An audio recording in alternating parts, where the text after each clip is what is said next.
إن الحمد لله نحمده ونستعينه ونستغفره ونعوذ بالله من شرور أنفسنا وسيئات أعمالنا من يهده الله فلا مضل له ومن يضلله فلا هادي له وأشهد أن لا إله إلا الله وحده لا شريك له وأشهد أن محمدا عبده ورسوله أما بعد فإن خير الحديث كتاب الله وخير الهدي هدي محمد صلى الله عليه وسلم وشر الأمور محدثاتها وكل محدثة بدعة وكل بدعة ضلالة وكل ضلالة في النار۔ تمام قسم کی بڑائی، بزرگی اور کبریائی اس اللہ رب العالمین کے لیے لائق اور زیبا ہے جو اس سارے جہان کا خالق و مالک ہے۔ اس کے بعد اس کے نبی محترم جناب محمد الرسول اللہ صلی اللہ علیہ وسلم پر انگنت درود و سلام نازل ہوں، جنہیں اللہ رب العالمین نے اس روئے زمین پر آخری پیغمبر کی حیثیت سے مبعوث فرمایا صلی اللہ علیہ وسلم۔ برادران اسلام، خواتین ملت اور پیارے بچوں، عید کی خوشیاں آپ سب کو مبارک ہوں۔ اللہ تعالی سب کی عبادتیں قبول فرمائے، جو کمی کوتاہی رہ گئی ہے اسے معاف فرمائے۔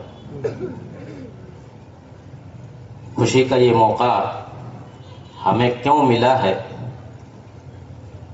اس کا پس منظر کیا ہے اور کس چیز کا یہ صلہ ہے، اسے بتلانے کی ضرورت نہیں ہے۔ رمضان کا مقدس مہینہ، جس مہینے میں ایک مومن بندہ توفیق بھر عبادت و ریاضت میں گزارتا ہے، جب یہ گنتی پوری ہو جاتی ہے تو خوشی کا یہ موقع اللہ کی طرف سے ہمیں میسر ہوتا ہے۔ وَلِتُكْمِلُوا الْعِدَّةَ وَلِتُكَبِّرُوا اللَّهَ عَلَى مَا هَدَاكُمْ وَلَعَلَّكُمْ تَشْكُرُونَ۔ گنتی پوری کرو، اللہ کی بڑائی بیان کرو، تکبیر پڑھو اور اللہ کا شکریہ ادا کرو۔ ہم اللہ کا شکر ادا کرتے ہیں، تکبیر پڑھتے ہیں۔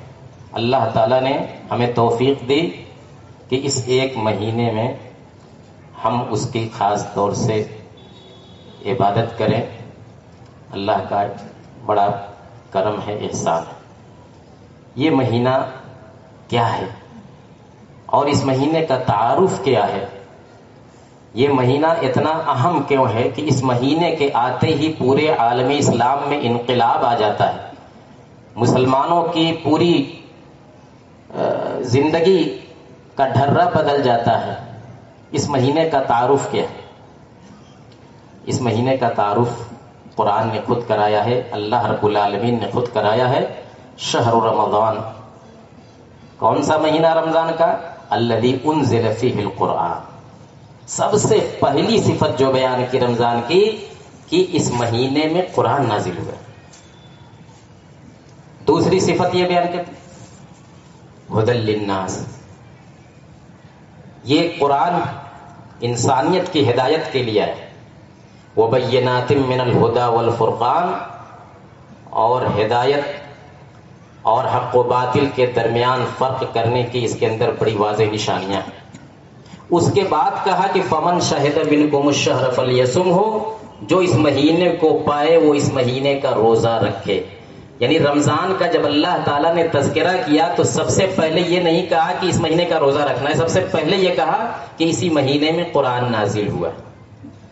تو میرے بھائیوں، یہ قرآن ہے، اسی قرآن کے ارد گرد یہ ساری برکت، ساری فضیلت گھوم رہی ہے، جس قرآن کی ہم نے مقدور بھر تلاوت کی اس مہینے کے اندر۔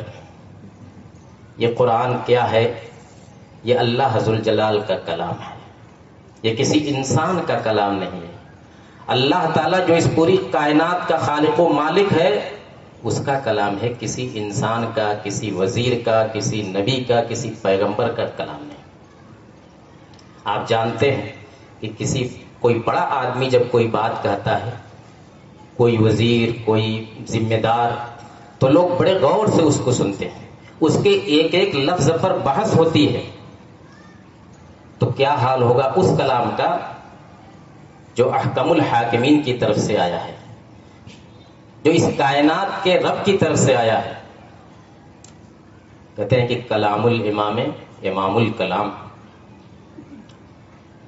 کہ امام کا کسی بڑے ذمہ دار کا کلام بھی بڑا اہم ہوتا ہے. اللہ تعالیٰ نے آج سے 1450 برس پہلے یہ قرآن اس روئے زمین پر بھیجا تھا. اس 1450 سال میں اس قرآن کا ایک ایک لفظ، اس قرآن کا ایک ایک حرف کہیں ادھر سے ادھر نہیں ہوا. دنیا کے اندر بڑی ساری کتابیں ہیں، مذہبی کتابیں ہیں، دوسری کتابیں بھی ہیں.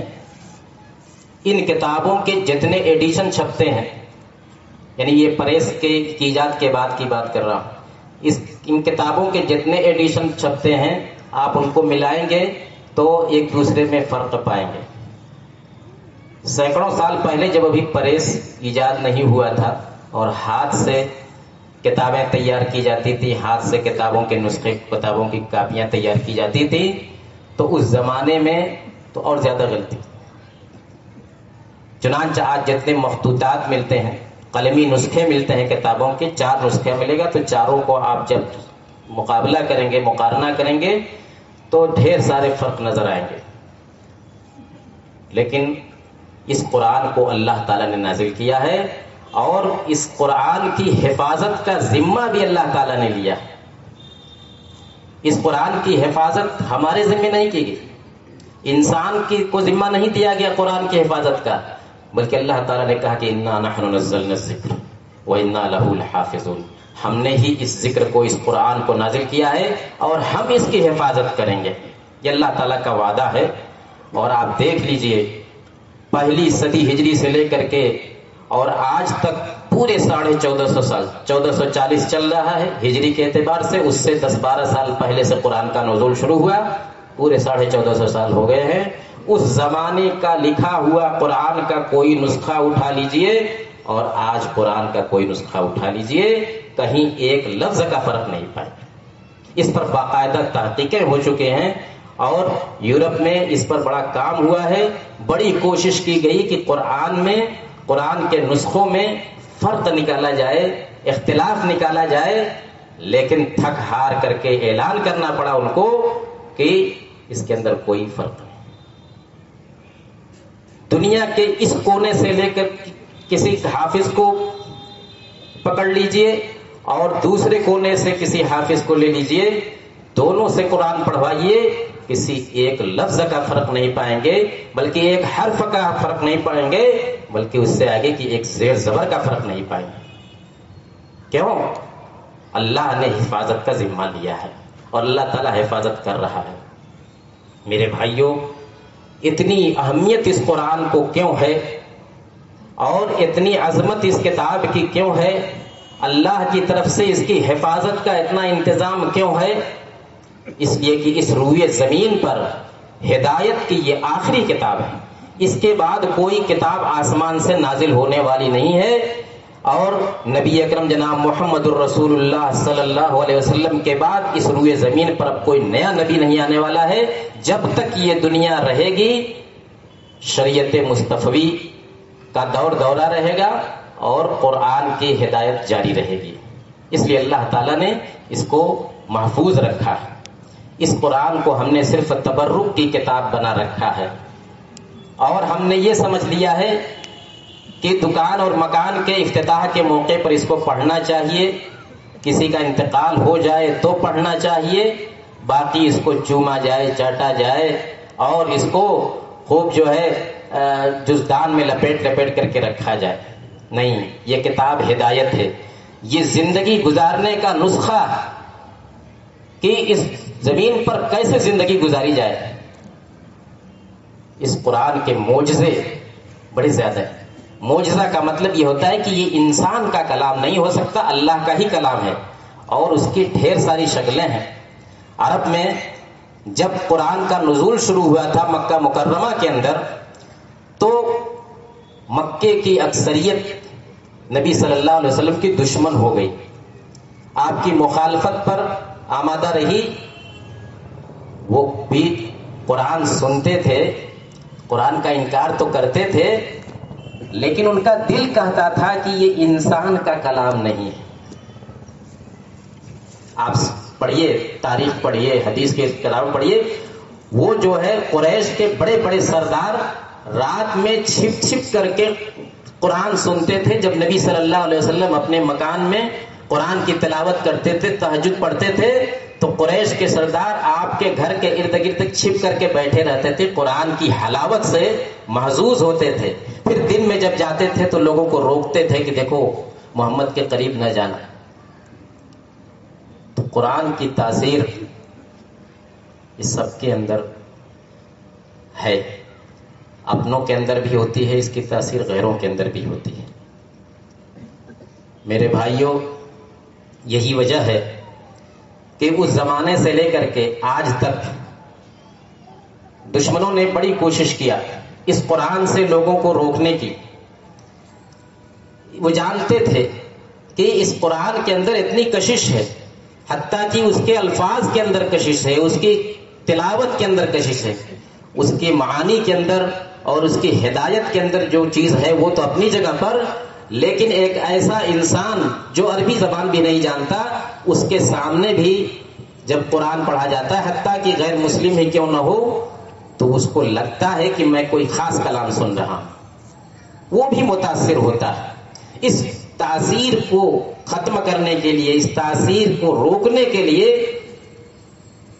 عہد اول سے لے کر کے آج تک کوشش ہو رہی ہے اور کوشش ہوتی رہے گی، لیکن ساری کوششیں رائے نہ جائیں گی. وقال الذين كفروا لا تسمعوا لهذا القرآن والغوا فيه لعلكم تغلبون. اہل کفر کہتے تھے کہ قرآن سنو مت، قرآن کی آواز کو اپنے کانوں تک مت جانے دو، اور جب قرآن پڑھا جائے تو لغو کرو، یعنی شور ہنگامہ کرو تاکہ غلبہ تمہارا رہے. لیکن کچھ ہوا نہیں، دھیرے دھیرے پورا مکہ اور پورا جزیرہ عرب اس قرآن کو ماننے پر مجبور ہوا. قرآن کی تاثیر میرے بھائیوں کیا ہے؟ آج بھی غیر مسلم، خاص طور سے پڑھا لکھا طبقہ قرآن کی ہدایت کو اور قرآن کی عظمت کو تسلیم کرتا ہے، تمام تر مخالفت کے باوجود. آپ مخالفت کی باتیں تو بہت سنتے ہیں، فلاں جگہ اعلان ہو گیا کہ قرآن کے نسخے ہم جلائیں گے، فلاں جگہ اعلان ہو گیا کہ قرآن کے اندر ایسی ایسی باتیں لکھے ہیں لہذا اس کا بائیکاٹ کیا جائے. یہ ساری باتیں آپ کے کانوں تک پہنچتی ہیں، لیکن اس کے ساتھ ہی ساتھ ایسی باتیں بھی ہیں جو ہمارے کانوں تک نہیں پہنچتی یا کم پہنچتی ہیں، اور وہ یہ کہ قرآن کی جو تعلیمات ہیں، قرآن کے اندر جو باریکیاں ہیں اور قرآن کے اندر ہدایت کے جو پہلو ہیں، اس کو دشمن بھی ماننے پر مجبور ہوتا ہے. آج سائنس کا زمانہ ہے، سائنس کا دورہ ہے. کتنی ایسی حقیقتیں ہیں جو سائنسدانوں نے بڑی محنت کے بعد، جن حقیقتوں تک یہ سائنسدان پہنچے، بڑا ریسرچ کیا اور سالہ سال کھپائے اور کسی مسئلے کو، کسی چیز کو منقح کرنے کی کوشش کی، لیکن جب نتیجے پر پہنچے، تحقیق سے فارغ ہوئے اور دنیا کے سامنے اپنی اس انوکھی تحقیق کو پیش کیا، تو لوگوں نے بتایا کہ یہ تو ہمارے قرآن کے اندر آج سے 1400 سال پہلے سے موجود ہے. بیچارے دنگ رہ گئے. صرف ایک مثال میں آپ کو دیتا ہوں، مشہور مثال ہے. پیٹ کے اندر جو بچہ ہوتا ہے، ماں کے پیٹ میں بچہ 9 مہینے تک رہتا ہے. یہ بچہ کن مراحل سے گزرتا ہے ان 9 مہینوں میں، قرآن نے اس کو جگہ جگہ بیان کیا ہے. وَلَقَدْ خَلَقْنَا الْإِنسَانَ مِنْ سُلَالَةٍ مِّن طِينٍ ثُمَّ جَعَلْنَاهُ نُطْفَةً فِي قَرَارٍ مَّكِينٍ ثُمَّ خَلَقْنَا النُّطْفَةَ عَلَقَةً فَخَلَقْنَا الْعَلَقَةَ مُضْغَةً فَخَلَقْنَا الْمُضْغَةَ عِظَامًا فَكَسَوْنَا الْعِظَامَ لَحْمًا ثُمَّ أَنشَأْنَاهُ خَلْقًا آخَرَ فَتَبَارَكَ اللَّهُ أَحْسَنُ الْخَالِقِينَ. اللہ تعالیٰ فرماتا ہے کہ ہم نے انسان کو مٹی کے جوہر سے پیدا کیا ہے. انسان کی اصل مٹی ہے، آدم علیہ السلام مٹی سے بنائے گئے. پھر اس کے بعد ہم نے انسان کو نطفے کی شکل میں ایک محفوظ جگہ پر رکھا، یعنی ماں کے پیٹ میں، رحم مادر میں. اس نطفے کو جب میاں بیوی کا ملاپ ہوتا ہے تو جو نطفہ قرار پاتا ہے، حمل قرار پاتا ہے، تو وہ ایک محفوظ جگہ پر ماں کے پیٹ میں اس کو اللہ تعالیٰ رکھ دیتا ہے. ثم خلقنا النطفة علقة، پھر وہ نطفہ، وہ پانی کا قطرہ، وہ جمع ہوا خون بن جاتا ہے. پھر وہ جمع ہوا خون لوتھڑے کی شکل اختیار کرتا ہے. فخلقنا المضغة عظاما، پھر وہ لوتھڑا ہڈی کی شکل اختیار کرتا ہے. فکسونا العظام لحما، اور پھر ہڈیوں کو اللہ تعالی گوشت اس کے اوپر چڑھاتا ہے. ثم انشأناه خلقا آخر، پھر ہم اس کو ایک دوسری مخلوق میں کی شکل میں پیدا کرتے ہیں، ماں کے پیٹ سے باہر کرتے ہیں. فتبارک اللہ احسن الخالقین، بڑی بابرکت ہے اللہ کی ذات، سب سے بہتر پیدا کرنے والی. یہ چیز آج کے 1450 سال پہلے کہی گئی. اس وقت کوئی مشین نہیں تھی، کوئی الٹرا ساؤنڈ، کوئی ایکس رے مشین، کچھ نہیں تھی. ظاہر بات ہے کہ اتنی باریکی کے ساتھ کہ نطفہ رحم مادر میں جانے کے بعد، ماں کے پیٹ میں جانے کے بعد ان مراحل سے گزرتا ہے. اس زمانے میں اللہ رب العالمین کے علاوہ کون سا انسان تھا جو اس کو جان سکتا تھا، جس کے پاس آج کی کوئی مشین نہیں تھی، میڈیکل سائنس نہیں تھی. آج کے سائنسدانوں نے بڑی محنت کر کے اس پر تحقیق کیا، ریسرچ کیا، ساری مشینیں لگائیں. ڈاکٹر کیتھ مور ایک بڑے عالمی پیمانے کے مشہور ڈاکٹر ہیں، انہوں نے برسوں اس پر تحقیق کیا اپنے ساتھیوں کو لے کر کے. اور قرآن کی یہ آیت جو ہم نے آپ کے سامنے یہ آیتیں پڑھی ہیں، یہ آیت اور اس جیسی قرآن کی دوسری آیتوں کو سامنے رکھ کر کے انہوں نے ایک عرصے تک اس پر تحقیق کیا، اور تحقیق کر کے اسی نتیجے پر پہنچے جو نتیجہ قرآن میں آج سے 1400 سال پہلے لکھ دیا گیا تھا، کہ واقعی پیٹ کے اندر، ماں کے پیٹ کے اندر بچہ انہی مراحل سے گزرتا ہے. انہوں نے کہا کہ آج سے اتنے سالوں پہلے قرآن کے اندر یہ چیز موجود ہے. یہ قرآن کسی انسان کا کلام نہیں ہو سکتا، یہ کسی اور جگہ سے آیا ہے، اور وہ جگہ کیا ہے؟ اللہ رب العالمین کے پاس سے اترا. اس طرح کی درجنوں حقیقتیں ہیں جن پر سائنسدانوں نے اپنے سر کھپائے، محنت کیا، ریسرچ کیا، اور اس کے بعد اعلان کیا کہ قرآن نے جو کچھ کہا ہے وہ 100% صحیح ہے. اور اس میں سے کتنے مشرف اسلام ہوئے اور کتنے جو اسلام کو قبول کرنے کی ہمت نہیں کر پائے، لیکن اس حقیقت کا اعلان ضرور انہوں نے کیا کہ قرآن نے جو کچھ کہا ہے وہ 100% صحیح ہے. قرآن کو کسی کی گواہی کی ضرورت نہیں ہے میرے بھائیوں. قرآن کو تو اللہ کا کلام ہے، رہے گا، لیکن جب اس طرح کی باتیں سامنے آتی ہیں تو ایمان میں مضبوطی آتی ہے، اور اس قرآن کے ہدایت پر چلنے کا داعیہ مضبوط ہوتا ہے. ورنہ قرآن کو کسی کی تصدیق، کسی کی شہادت کی ضرورت نہیں ہے. یہی وجہ ہے میرے بھائیوں کہ جیسے جیسے دنیا کے اندر علم کا، تحقیق کا قافلہ آگے بڑھ رہا ہے، ویسے ویسے اسلام کی طرف لوگوں کی رغبت بڑھ رہی ہے. لوگ اسلام کی حقیقت تک زیادہ پہنچ رہے ہیں، اس لیے کہ صرف تبرک کے طور پر، عقیدت کے طور پر قرآن پڑھنے والے اور قرآن کی گہرائیوں میں اتر کر کے اس کا مطالعہ کرنے والے، قرآن کے علمی موتیوں تک پہنچنے والوں کا تاثر کچھ اور ہوتا ہے، اور صرف عقیدت رکھنے والوں کا تاثر کچھ اور ہوتا ہے. یہی وجہ ہے کہ آپ دیکھ رہے ہیں کہ تمام تر کوششوں کے باوجود دنیا کے اندر اسلام روز بروز اسلام کے ماننے والوں کی تعداد بڑھ رہی ہے. اسلام کو بدنام کرنے کی ساری کوششیں کی جاتی ہیں، لیکن اس کے باوجود یہ سلسلہ ہے کہ تھمنے کا نام نہیں لیتا.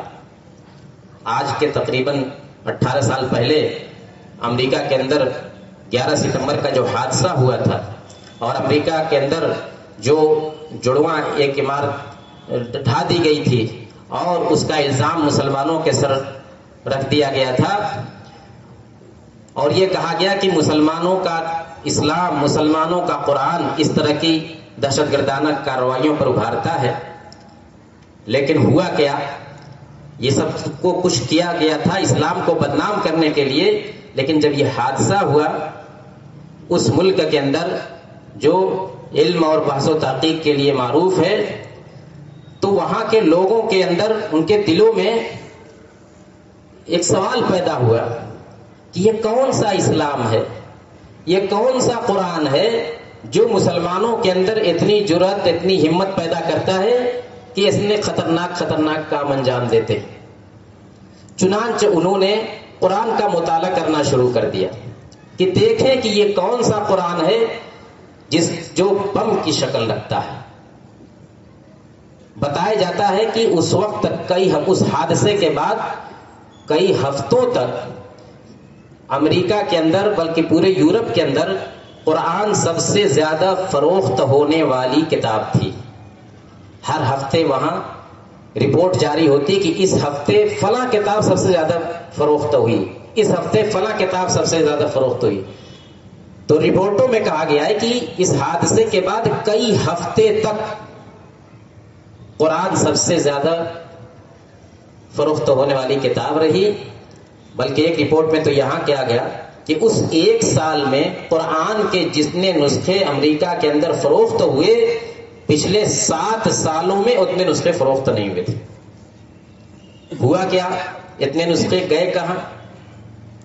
لوگوں نے مطالعہ کیا، قرآن کو پڑھا تو دیکھا کہ اس میں تو اس طرح کی کوئی بات نہیں، بلکہ اس میں تو ایسے موتی ہیں جن کی ہم کو تلاش تھی. ایک بڑی تعداد میرے بھائیوں اس موقع پر مسلمان ہوئے. امریکہ کے صرف ایک شہر کے بارے میں اور چند دنوں کے اندر بتلایا جاتا ہے کہ 450 امریکیوں نے اسلام قبول کر لیا. یہ سب کچھ کیا گیا تھا اسلام کو بدنام کرنے کے لیے، قرآن کو بدنام کرنے کے لیے. لیکن نتیجہ کیا نکلا کہ لوگ اسلام کے قریب آ گئے، لوگ اسلام کے اندر داخل ہونے لگے. نور خدا ہے کفر کی حرکت پہ خندزن، پھونکوں سے یہ چراغ بجھایا نہ جائے گا. ہالینڈ کے اندر ابھی چند سالوں پہلے ایک فلم بنائی گئی تھی فتنہ نام کی. کسی اسلام دشمن نے یہ فلم بنائی تھی اور اس میں اسلام اور قرآن اور نبی صلی اللہ علیہ وسلم پر بڑا کیچڑ اچھالا گیا تھا. ہالینڈ کے مسلمان بڑی آزمائش میں تھے، ان کو سمجھ میں نہیں آ رہا تھا کہ اس فتنے کا مقابلہ کیسے کیا جائے. لیکن انہوں نے بڑے صبر تحمل سے کام لیا، بڑی حکمت سے کام لیا اور اس کو صرف مسلمانوں کا معاملہ نہیں بلکہ پورے ہالینڈ کا معاملہ بنایا. دوسرے طبقوں کو بھی اپنے ساتھ ملایا اور ایک ماحول بنا کہ جو کچھ اس فلم کے اندر کہا گیا ہے یہ سراسر غلط ہے. سب لوگوں نے اس کی مذمت کی اور اس موقع پر بھی وہاں بتلایا جاتا ہے کہ لوگوں کے اندر یہ شوق ہوا کہ ہم جانیں کہ اس فتنہ نامی فلم کے اندر جو باتیں کہی گئی ہیں ان کی حقیقت کیا ہے. وہاں بھی قرآن مارکیٹ سے ختم ہونے لگا اور قرآن کے نسخے غائب ہونے لگے. لوگ قرآن کا مطالعہ کیے اور قرآن کی ہدایت پا کر کے مشرف اسلام ہوئے. تو آزمائشیں میرے بھائیوں کبھی کبھی خیر کا سبب بھی بنتی ہیں، لیکن شرط یہ ہے کہ ہم سوجھ بوجھ کا مظاہرہ کریں اور حکمت سے کام لیں. میرے بھائیوں، رمضان کا یہ جو مہینہ قرآن کا مہینہ گزرا، تو اس مہینے سے ہم کیا لے کر کے پورے سال زندگی گزاریں گے، اس کو سوچنے کی ضرورت ہے. دنیا قرآن سے قریب ہو رہی ہے اور ہم نے قرآن کو صرف جو ہے تبرک کی کتاب بنا رکھا ہے طاقوں میں سجایا جاتا ہوں، آنکھوں سے لگایا جاتا ہوں، تعویذ بنایا جاتا ہوں، دھو دھو کے پلایا جاتا ہوں. یہی سب تو ہوتا ہے ہمارے یہاں. جزدان حریر و ریشم کے اور پھول ستارے چاندی کے، پھر عطر کی بارش ہوتی ہے، خوشبو میں بسایا جاتا ہوں. جب قول و قسم لینے کے لیے تکرار کی نوبت آتی ہے، پھر میری ضرورت پڑتی ہے، ہاتھوں پہ اٹھایا جاتا ہوں. تو یہ ہمارا معاملہ ہے اور دنیا قرآن کو اس نظر سے دیکھتی ہے. اس لیے میرے بھائیوں، آج کے اس خطبے میں یہی ایک پیغام ہم اگر لے کر کے جائیں کہ اس قرآن سے اپنا تعلق مضبوط کریں. اس قرآن کی صرف تلاوت پر اکتفا نہ کریں، بلکہ اس قرآن کی گہرائیوں میں جا کر کے اس کو پڑھیں. خواتین کے تعلق سے آخری بات جو صرف خواتین ہی سے متعلق نہیں، سب سے متعلق ہے، وہ ہے پانی کی حفاظت کا مسئلہ. آپ جانتے ہیں پانی کا بحران ایک عالمی شکل اختیار کر چکا ہے اور گھروں کے اندر خواتین کا تعلق پانی سے زیادہ رہتا ہے. میں ان سے بھی اور آپ تمام حضرات سے درخواست کروں گا کہ اس مسئلے پر سنجیدگی سے غور کریں اور پانی کی گرتی ہوئی سطح جو زمین کے اندر جتنی تیزی سے گر رہی ہے، پہلے ہینڈ پائپ فیل ہوئے، اب مشینیں فیل ہو رہی ہیں، نئی مشینیں آ رہی ہیں، وہ فیل ہو رہی ہیں. یہ بات تو اللہ تعالیٰ نے پہلے کہہ دیا تھا، قُلْ أَرَأَيْتُمْ إِنْ أَصْبَحَ مَاؤُكُمْ غَوْرًا فَمَنْ يَأْتِيكُمْ بِمَاءٍ مَعِينٍ. بتلاؤ اگر تمہارا پانی زمین کے اندر بہت زیادہ نیچے چلا جائے تو کون تم کو میٹھا پانی لا کر کے، جاری پانی لا کر کے دے گا. میرے بھائیوں اور بہنوں اور بچوں، پانی کی حفاظت کیجیے. پانی کا ایک ایک قطرہ قیمتی ہے، اس ایک ایک قطرے کی حفاظت کیجیے. کہیں اس کو زائد نہ بہنے دیجیے، اس کو بچا بچا کر کے رکھیے، ورنہ آنے والا دن ہمارے لیے بڑا کٹھن ہوگا. اللہ رب العالمین سے دعا ہے کہ مولا کریم ہم نے اس رمضان کے مہینے میں جو کچھ نیکیاں کی ہیں، اللہ تعالیٰ تو اسے قبول فرما لے. اور ہم سے بڑی کوتاہیاں ہوئی ہیں، بے شک اللہ تعالیٰ ان کوتاہیوں کو درگزر فرما. اے اللہ تعالیٰ ہم میں جو بیمار ہیں ان کو شفا عطا فرما، جو راہ راست سے بھٹکے ہوئے ہیں ان کو ہدایت دے. اللہ تعالیٰ جو کسی پریشانی میں مبتلا ہے ان کی پریشانی دور کر دے، جو سفر میں ہیں ان کو منزل مقصود تک پہنچا. اللہ تعالیٰ ہم سب کے لیے خیر مقدر کر دے. اللہم اعز الاسلام والمسلمین واخذل الکفرة والملاحدة والمبتدعة والمشرکین. اللہم الف بین قلوبنا واصلح ذات بیننا وانصرنا على عدوك وعدونا. اللہم انصر دینک وکتابک وسنت نبیک وعبادک الموحدین. اللہم فرج ہم المہمومین ونفس کرب المکروبین واقض الدین عن المدینین واشف مرضانا ومرضى المسلمین وفك أسر الماسورین برحمتك یا ارحم الراحمین. سبحان ربك رب العزة عما يصفون وسلام على المرسلين والحمد لله رب العالمين.